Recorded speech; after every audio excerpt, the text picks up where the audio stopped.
আসসালামু আলাইকুম। নিশ্চয়ই সবাই ভালো আছেন। আলহামদুলিল্লাহ আমিও ভালো আছি।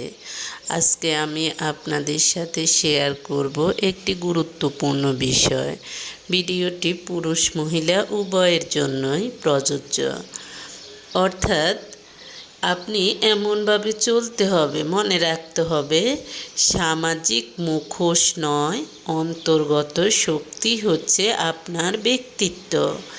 আর অন্তর্গত শক্তির উৎস হচ্ছে সঠিক জীবন দৃষ্টি। সঠিক জীবন দৃষ্টির প্রকাশ ঘটে সুন্দর কথোপকথন, সদাচরণ আর রুচিসম্মত পোশাক এবং প্রসাধনে। অনেক মানুষ ভাবে কাজের লোক এবং স্ত্রীর সাথে যেখানে সেখানে খারাপ আচরণ করা যাবে, মেহমানদের সামনে খারাপ আচরণ করা যাবে, ধমক দিয়ে কথা বলা যাবে বা ছোট করে কথা বলা যাবে। মনে রাখবেন, আল্লাহ ছাড় দেয়, ছেড়ে দেয় না। আজকে আপনি হয়তো ভাবছেন আপনি স্ত্রী এবং গৃহকর্মীর কর্তা বা আপনি কোনো একটা কিছুর কর্তা, তাই আপনি আপনার অধীনস্থদের বা যারা আপনার অধীনে আছে আপনি তাদের সাথে খারাপ ব্যবহার করতেছেন।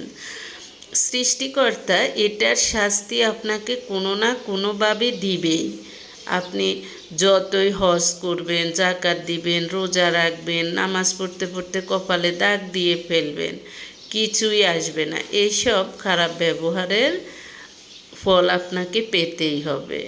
মনে রাখবেন, বৃদ্ধ বয়সে বেশিরভাগ পুরুষ মানুষের সেবার বেশি প্রয়োজন হয়। কারণ পুরুষ মানুষকে দেখা যায় যে অন্য মানুষ পুরুষ মানুষকে ধরে না, অন্য মহিলা তো ধরেই না, পুরুষও পুরুষ মানুষের সেবা করতে চায় না।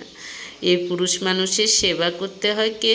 স্ত্রী করতে হয়। আর স্ত্রীদের সাথে যখনই আপনি ভালো ব্যবহার করবেন তখনই আপনার স্ত্রী আপনার সাথে আপনার সেবা করতে সে মন থেকে করবে, অন্তর দিয়ে করবে।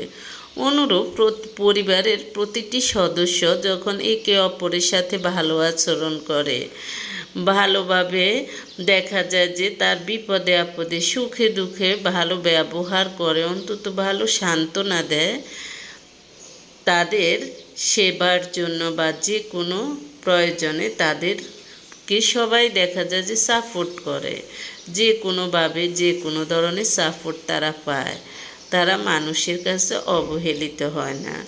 তাই যাদের শাসন করার এরকম দেখা যায় যে কথায় কথায় দোষ ধরার অভ্যাস, কথায় কথায় শাসন করার অভ্যাস, তারা তাদের অভ্যাসটুকু